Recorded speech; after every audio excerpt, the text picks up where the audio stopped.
परमादरणीय chairman साहब, मैं आपको धन्यवाद देता हूं, आपने मुझे बोलने का अवसर दिया है। चेयरमैन साहब, पिछले दिनों में हमारे बहुत ही नेक, ईमानदार अर्थशास्त्री, एजुकेशनिस्ट, हमारे माननीय साबका प्रधानमंत्री सरदार बहादुर सरदार मनमोहन सिंह जी हमें छोड़कर चले गए। मैं उनको श्रद्धांजलि अर्पित करता हूं। उन्होंने 10 साल प्रधानमंत्री रहकर नेक नीति से, ईमानदारी से देश को चलाया। उनके राज्य में कोई लड़ाई नहीं थी, कोई झगड़ा नहीं था, किसी को डर नहीं था और वो एक सच्चे सुच्चे ईमानदार नेता थे। और मैं सरकार से मांग करूंगा कि उनको भारत रत्न से नवाजा जाए। उनका हक बनता है, सरकार को पहले ही ये कर देना चाहिए था और उनका एक स्थल तैयार किया जाए, जैसे दूसरे प्रधानमंत्रियों को चाहे उसमें भी सरकार ने गलत किया जब उनका संस्कार हुआ, मैं उस बात पे नहीं आता, लेकिन जो उनका हक बनता है उनको भारत रत्न दिया जाना चाहिए।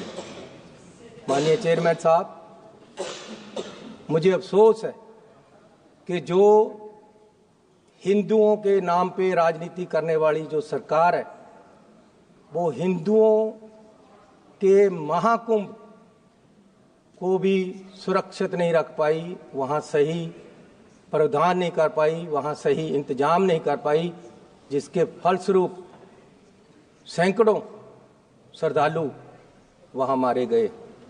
सो मैं सरकार से, बल्कि यहाँ जिस दिन सबको श्रद्धांजलि दी गई, उस दिन उन श्रद्धालुओं को भी श्रद्धांजलि देनी चाहिए थी, लेकिन नहीं दी गई, बाद में दी होगी। लेकिन मैं आपको बेनती करता हूं कि सरकार की गलती से सब कुछ हुआ है। सरकार को on the floor of the house माफी मांगनी चाहिए कि हम वहां ये इंतजाम नहीं कर पाए। मैं इससे पहले कि आगे बढ़ूं, मैं कुछ पंजाब और जलंधर के अपनी कंस्टिट्यूएंसी के मुद्दे के बारे में बात करना चाहता हूं। चेयरमैन साहब, गुरु रविदास जी की जयंती आ रही है। हर साल जयंती के ऊपर जलंधर से ट्रेन वाराणसी तक जाती हैं और सरकार उसकी प्रावधान करती। मैं सरकार से बेनती करूंगा कि 3 ट्रेनें जल्दी से जल्दी मुहैया कराई जाएं ताकि वहां वो जा सके श्रद्धांजलि। और जलंधर में कैंट के चारों तरफ एक रिंग रोड बननी है, वो मैं रक्षा मंत्री जी से बेनती करूंगा कि मैंने लिखकर भेजा है, आप उस पर गौर करें। सर, 2000 में जब अटल बिहारी जी प्रधानमंत्री थे, तब उन्होंने एक कमीशन सेटअप किया साबका चीफ जस्टिस चालिया जी की रहनुमाई में कि वो जो हमारा संविधान है इसमें क्या क्या तरमीमें होनी है उसको बताएंगे। तो उसमें एक रिपोर्ट ये भी है कि सिख, जैन, बुद्धिस्ट, इनको हिंदुओं के साथ अलग आइडेंटिटी माना जाए, ये सेपरेट आइडेंटिटी है। और आर्टिकल 25(2) में तरमीम करके हिंदुओं के साथ सिख, जैन और बुद्धिस्ट को भी लिखा जाए। तो मैं सरकार से बेनती करूंगा कि उस रिपोर्ट के आधार पर यह तरमीम लेके आई जाए। सीएम साहब, चेयरमैन साहब, कल राहुल गांधी जी बोले और कल देश ने देखा कि देश ने कल राहुल गांधी जी में एक ट्रू स्टेट्समैन को देखा है। और उनका जो कल का भाषण है, कल मुझे एक बीजेपी के मंत्री मिले, वो बोले हमारे पास इसका कोई जवाब नहीं, हमारे पास मस्जिद और मंदिर के झगड़े का जवाब है। लेकिन अगर आप किसी मंत्री का नाम लेंगे तब वो मैंने नाम लिया नहीं सर, मैंने नाम लिया नहीं। फिर आप आरोप लगा रहे हैं। आरोप नहीं है सर, मैं प्रशंसा कर रहा हूँ, मैं आरोप नहीं लगा रहा हूँ, प्रशंसा कर रहा हूँ। जवाब दे सकता है क्या मैं उसको मंत्री पद से हटा दूं?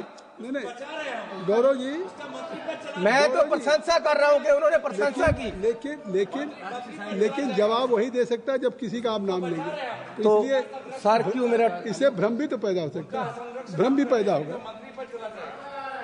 सर राहुल गांधी पे 40 केस हैं आज इस सरकार ने डाले हुए, उसको तराशा जा रहा है, वो हीरा है और तराश हो रहा है।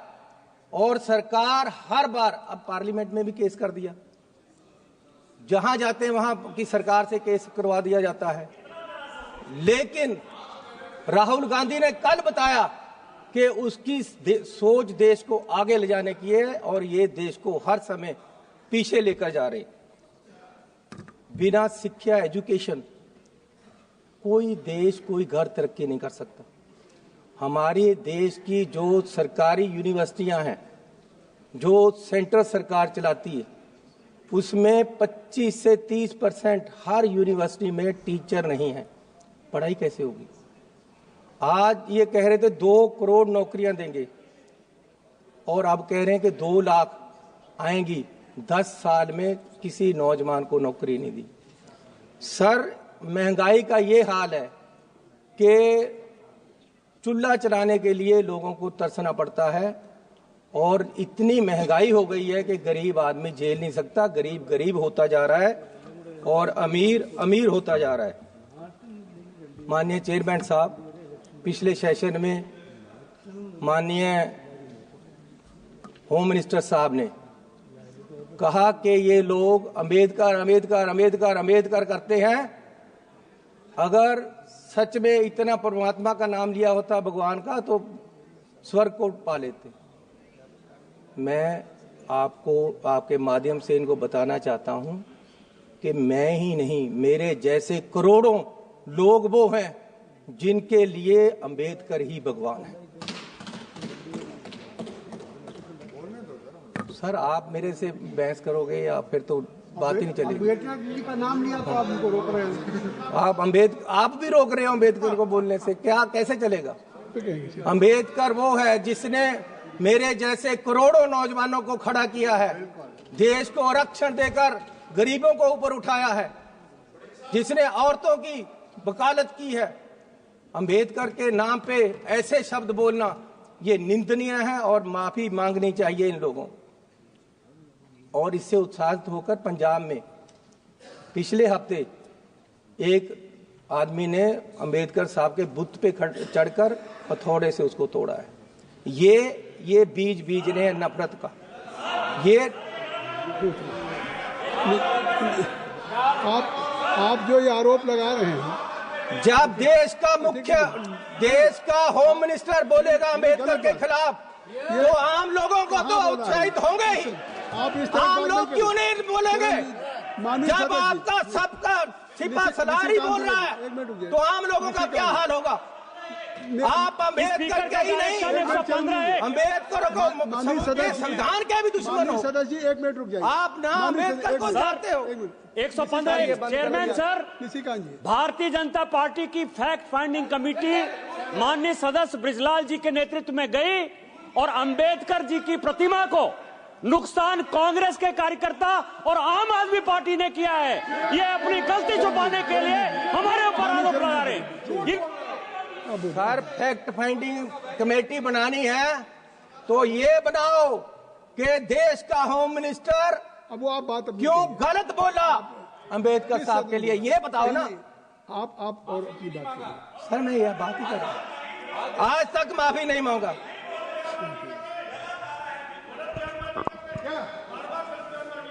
सर, मैं आपको बेनती करना चाहता हूं कि देश में नफरत का बीज बोया जा रहा है। दलितों को दबाने के लिए, मिनॉरिटी को दबाने के लिए, हर वर्ग को, किसानों को, किसान वहां अंबाला में धरने पे बैठे हैं, मरण वर्त पे बैठे हैं, कोई सुनवाई नहीं। अब कह रहे जी आप 14 तारीख जब सेशन खत्म हो जाएगा उसके बाद आना। वादा कर गए हैं, वो 5वें रोज का किसी से सुन लिया होगा, दिन या 4 दिन की है। किसानों के साथ हर जगह नफरत का बीज बोया जा रहा है लेकिन मैं एक बात कह देना चाहता हूं कि ये आने वाली किताबों में लिखा जाएगा, ये आने वाली किताबों में लिखा जाएगा कि आपने राज किया और देश में नफरत फैलाई। माननीय चेयरमैन साहब, अब वादे देखो, कहते जी काला धन वापस लेकर आएंगे। सर, हमारे पंजाब के ट्रांसपोर्टर 1914 में बहुत सारे कलकत्ता चले गए कि बंदरगाह पे काला धन आएगा, हमें काम मिलेगा। आज तक कोई काला धन नहीं आया। फिर कहते हैं जी 15 लाख रुपए अकाउंट में आएंगे, आज तक कुछ नहीं आया। सर, अब बिहार के लिए बड़े बड़े अनाउंसमेंट कर दिए, यहां देना है कुछ 2015 में बिहार के इलेक्शन थे, प्रधानमंत्री जी वहां गए। अब प्रधानमंत्री जी का बोलने का लहजा तो आपको पता ही है, उससे ऊपर कुछ नहीं है। जिस तरीके से वो व्याख्या कर सकते हैं, लेक्चर कर सकते हैं, लोगों को जचा सकते हैं कोई बात, उससे ऊपर कुछ नहीं। वहां ऐसे खड़े हो गए और बोला कि आज ही पैकेज अनाउंस कर दूं क्या। बिहार के लोगों को बोल रहे रैली में। मुझे पता है 50,000 करोड़ से कुछ नहीं होगा, 60,000 कर दूं, अरे 70,000 कर दूं, 80,000 कर दूं, 90,000 कर दूं, 1.25 करोड़ रुपया आपको मिलेगा। 1.25 करोड़ लाख बिहार को मिलेगा। 1.25 लाख करोड़ सर, 1.25 लाख करोड़, 1.25 लाख आपने सही कर दिया। सर, कितने मिले बिहार को? सर, आपने मुझे सही कर दिया, आपको भी याद है, आपको बहुत अच्छा लगेगा दोबारा वो देखना एक बार वीडियो निकाल कर। कितने मिले बिहार को? तब फिर बिहार के ऊपर क्यों लगाने के? जब और आज फिर, आज आप तो यही कह रहे हैं ना, बिहार के लिए दिया जा रहा है। आज फिर बिहार को कह दिया बस अड्डा मिलेगा आपको, इतने पैसे मिलेंगे, इलेक्शन आ रहे, सब कुछ मिलेगा। मिलाना कुछ नहीं। फिर दोबारा तो क्यों झूठे वादे करके लोगों को हर समय ये पीछे लगाते हैं और हर समय लोगों के साथ धोखा होता है। मैं ये आपसे पूछना चाहता हूँ। Kindly conclude. सर, अभी तो मैं शुरू हुआ हूँ। अरे, आपका 12 मिनट हो चुका है। सर, मेरी बात सुनो। अब ये आरएसएस की हर समय बात स्पीकर भी बोलने वाले हैं आपके यहाँ। सर, ये नेशनलिज्म की बात करते हैं। Speakers and your time is limited, already you have taken 12 minutes. Sir, बोलने दोगे कि नहीं? बोलिए। सर, जितना मैं बोला हूं उससे ज्यादा तो आप बोल लिए हैं। बोलने तो दो सर। सर, बोलने दोगे कि नहीं मुझे? अब जब भी मैं बोलता हूं, आप जैसे महानुभाव को यहाँ लगा दिया जाता है, वो मुझे बोलने ही नहीं देते। ऐसा नहीं, आप तो मेरे वेल विशर हो, ये कह रहे हैं। ये नहीं कह रहे थे। अरे, अब वो खड़े हो गए हैं। अरे, गांव तो बसने दो, तभी मांगते आएंगे ना यार। अभी पानी आया नहीं, मौजे खोल भी लिए आपने। बोलने तो दो मुझे। सर, नेशनलिज्म की बात करते हैं, आरएसएस की हर समय बात। मैं पूछता हूं, कभी आप बताओगे कि आपका देश की आजादी में क्या योगदान था? आरएसएस का क्या योगदान था? राष्ट्रपति के अभिभाषण पे बोल रहे हैं, आरएसएस की विचारधारा पे बोल रहे हैं। सर, आप मुझे बोलने देंगे कि नहीं? मैं ये पूछना चाहता हूं। अब ये देखो सर, गौरव, ये पटेल साहब की बात कर रहे हैं। मेरे पास ये सर्टिफिकेट है कि पटेल साहब होम मिनिस्टर होते हुए उन्होंने आरएसएस को बैन किया था। ये झूठ है बात? बोले। और फिर 1966 में, 1980 में आरएसएस के लिए ये कहा गया कि आरएसएस और जमाते इस्लाम कोई सरकारी कर्मचारी, कोई सिविल सर्वेंट उनका मेंबर नहीं बन सकता। लेकिन आज जुलाई 24 में, जुलाई 24 में बोलने दो सर। सर, बोलने दो आप। अब बोलने दे रहा हूं, लेकिन एक बात है, अतीत की बात कर रहे हैं, कोई पंजाब के वर्तमान की बात करेंगे। सर,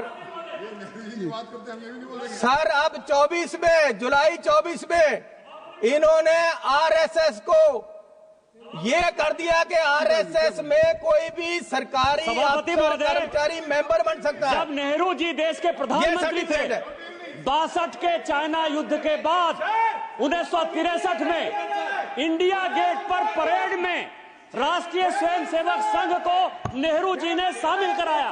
ये नेहरू जी को गाली दें, ये नेहरू जी के नीतियों को गाली दें। आरएसएस गणतंत्र दिवस के परेड में शामिल हुआ था, आप माफी मांगिए देश से कि नेहरू ने गलती की। ये मेरे पास सर्टिफिकेट है, ये मेरे पास नोटिफिकेशन है सर के जानकारी दे रहे हैं, आरएसएस जानकारी दिया। सर बोलने नहीं देना तो आपकी मर्जी है। नहीं, मैं आपको बोलने दे रहा हूँ, लेकिन आप कंक्लूड करिए ना। आरएसएस का मेरे पास नोटिफिकेशन है कि आरएसएस को कहा गया था कि आप कभी भी राष्ट्रपति का सरकारी कर्मचारियों को अभिभाषण होता है, सरकार पे बोलिए सर। पंजाब की सरकार अब वकालत तो आप ही कर रहे हो सारी उनकी सर। अब आप कह रहे राष्ट्रपति का नोटिफिकेशन होता है, सरकार करवाती है। जो भी राष्ट्रपति करते हैं पहले काउंसिल ऑफ मिनिस्टर से पास होकर जाता है। आपका 15 मिनट हो गया। ला, आप बोलने नहीं देना, 15 मिनट हो गया सर। अभी 24 में आरएसएस को ये किया गया कि कोई भी सिविल सर्वेंट उनका मेंबर बन सकता है। But there are other speakers also from your party. How? So there is a time now.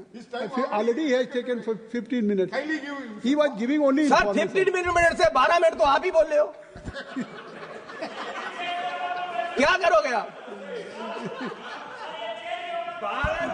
ये चन्नी पे पहले से लगा देते हो, आपके बोलना नहीं देना। तो सर मैं आपको निवेदन करूं कि मैं कह रहा था कि जुलाई 24 में सरकार ने ये कर दिया है कि आरएसएस का कोई भी अफसर, देश का कोई भी कर्मचारी आरएसएस का मेंबर बन सकता है, जो पहले नोटिस। आपकी बात हो गई, बहुत बहुत धन्यवाद। लो सर। श्री पप्पू यादव जी, श्री पप्पू यादव जी सर तो मुझे और स्पीकर नहीं बोल पाएंगे। आपका समय जो है, अगर इनको बोलने नहीं तो फिर और आगे के जो स्पीकर आपके नहीं बोल पाएंगे। There are number of, I think आप 1 मिनट मुझे अपनी बात कंक्लूड करिए। मुझे 2 मिनट दो। नहीं, अच्छा चलिए 1 मिनट। हेलो, आप 1 मिनट पे आ गए। सर पिछली बार यहाँ एक मेंबर साहब बोल रहे थे, जिनको इस बार मंत्री ने बनाया, कौन है वो, ठाकुर साहब। तो वो उन्होंने महाभारत छेड़ ली। मुझे सचमुच लगा जैसे धृतराष्ट्र के हस्तिनापुर के दरबार में दुर्योधन खड़ा होकर बोल रहा। सर उन्होंने, जैसे दुर्योधन ने उस समय पांडवों पे, अर्जुन पे क्वेश्चन उठाया था कि जी इनकी जात और जन्म के बारे में, उन्होंने राहुल गांधी की ओर उठाया। सर ये करोगे आप? ये चलेगा? ये देश में होगा? बहुत धन्यवाद। श्री पप्पू यादव, श्री पप्पू यादव जी हो गए। श्री पप्पू यादव तो